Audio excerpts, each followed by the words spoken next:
నా తల ఏమైపోయింది? నా తల కనిపించట్లేదేంట్రా? నా తల ఏమైపోయింది?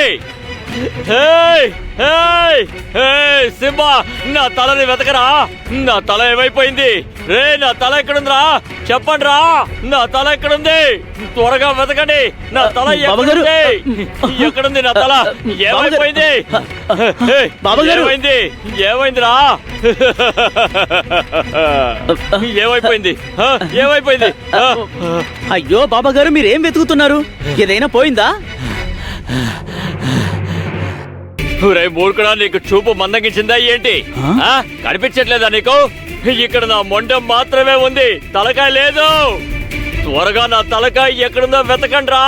కనిపించట్లేదు, మాయమైపోయింది. అది ఎక్కడుందో వెతకండి. నా తల ఏమైంది? ఇది నా తలేనా? ఇది నా తల కాదు కదా? చెప్పండి రా, నాది కాదు కదా? లేదంటే ఇది నా తల? ఇది నా తలేనా? మమ్మల్ని వెంబడిస్తే సహించను. మా మావయ్య గారిని ఇబ్బంది పెడితే ఊరుకునేదే లేదు. ఆయన జోలికొస్తే మీ అంతు చూస్తాను. సఖు తల్లి, శాంతించు. వాళ్ళు పారిపోయాడు తల్లి. లేదు మావయ్య గారు, వాళ్ళు మళ్ళీ వస్తారు. రాడు తల్లి, కత్తులు కింద పడేసి వెళ్ళిపోయారు. అంతేకాదు, వాళ్ళు ఈ జన్మలో మళ్ళీ మీ జోలుకొచ్చే సాహసం చెయ్యరు. అంటే నేను వాళ్ళని ఏం చేశాను? సఖు, అది నీకు తెలీదు. ఇందాక నువ్వేం చేశావో నీకు తెలీదు తల్లి. నీలో నాకు ఆవేశంతో రగిలిపోతున్న దుర్గాదేవి కనిపించింది. నేను అమ్మవారిని దర్శించుకున్నాను. నా జన్మ ధన్యమైంది. దేవీమాత నీ దేహంలోకి ప్రవేశించింది. ఆ దృశ్యం నీ ఊహలకి కూడా అందదు. కానీ ఆదిశక్తిని నీలో చూసిన ప్రత్యక్ష సాక్షిని నేను. నాకు ఈ వరం చాలు సఖు.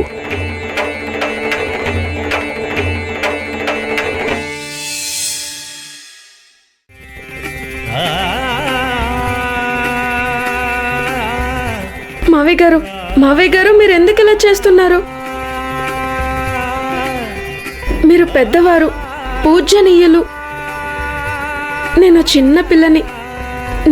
నేను మీ పాదాలకి నమస్కరించాలి.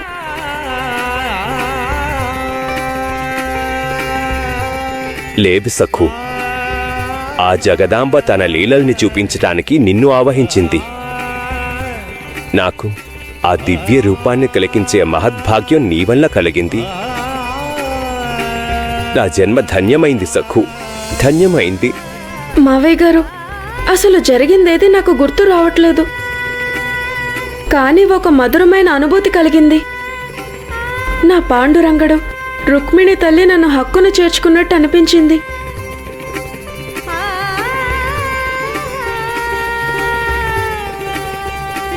నాన్నగారు,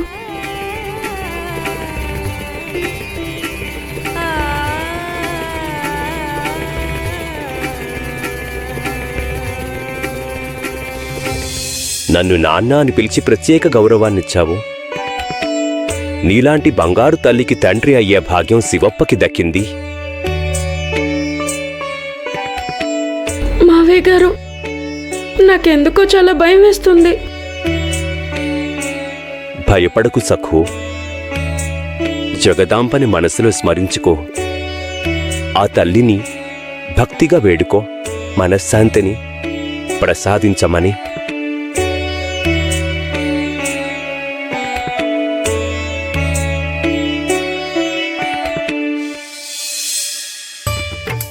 నువ్వు సాక్షాత్తు ఆదిపరాశక్తివి.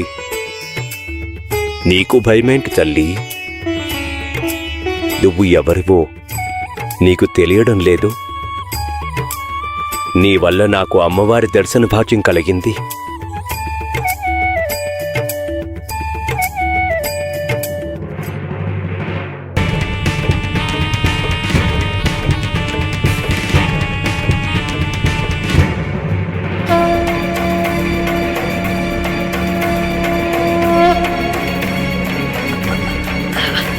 అరే, ఈ ప్రకాశం ఎక్కడి నుంచి వస్తోంది? కులగురు నాగోజీ,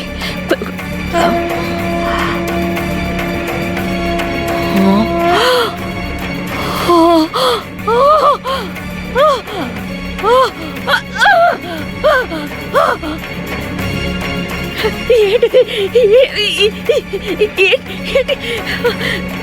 ఈ వెలుగు దేవుడు గది నుంచి వస్తుంది. ఇంత ప్రకాశమైన వెలుగు ఎలా ఎలా?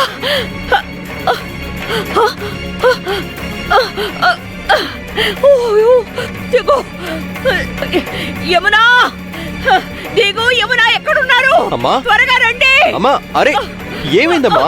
అమ్మా, దిగు దిగు దిగు, దేవుడి అమ్మా! గది నుంచి వెలుగు వస్తుందిరా. చాలా ఏమైంది? ప్రకాశవంతమైన వెలుగు. నాకు నాకు కళ్ళు కనిపించడం లేదురా. నాకు అయ్యో, నాకు చూపు అమ్మా! పోయిందిరా. నా చూపు పోయింది. అమ్మా! నా చూపు పోయింది. దిగు దిగు, నాకు కనిపించడం లేదు. దిగు దిగు. అయ్యో అయ్యో.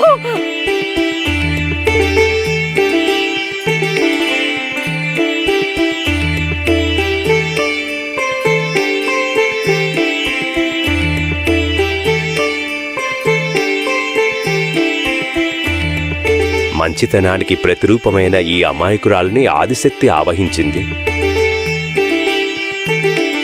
నిన్ను వేనోళ్ల పొగడాలనుంది.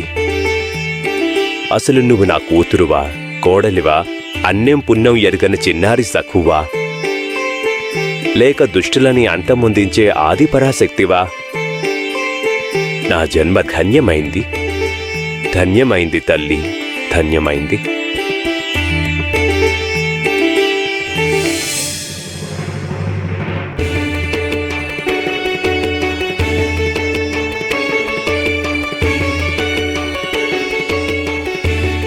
దేవి, ఆదిపరాశక్తి చాముండేశ్వరి, శాంతించు. ఇది చల్లని చందన లేపనం. ఇప్పటికైనా నీ క్రోధాన్ని తగ్గించుకో. నేను ఎందుకు శాంతించాలి? అధర్మాన్ని, అన్యాయాన్ని ఇంకెంతకాలం సహించాలి? దానికి అంతం లేదా? ఆ దుష్ట నాగోజీని, దుర్మార్గురాలైన మనోరమని నాకు భస్మం చేయాలనుంది. తెలుసు, అందుకే గతంలో కత్తి తీయటానికి అనుమతి కోరావు కదా. బంధనాలని తొలగించమన్నావు. మీరే చెప్పండి, నా కోరిక సబబు కాదా? లేదు దేవి, నీ కోపం న్యాయమైనది.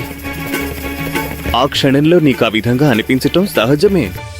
కానీ నువ్వే చెప్పు, ఆ క్షణంలో సఖు కత్తి దూసి వాళ్ళని నరికుంటే ఆ చర్యని నువ్వు అంగీకరించేదానివా?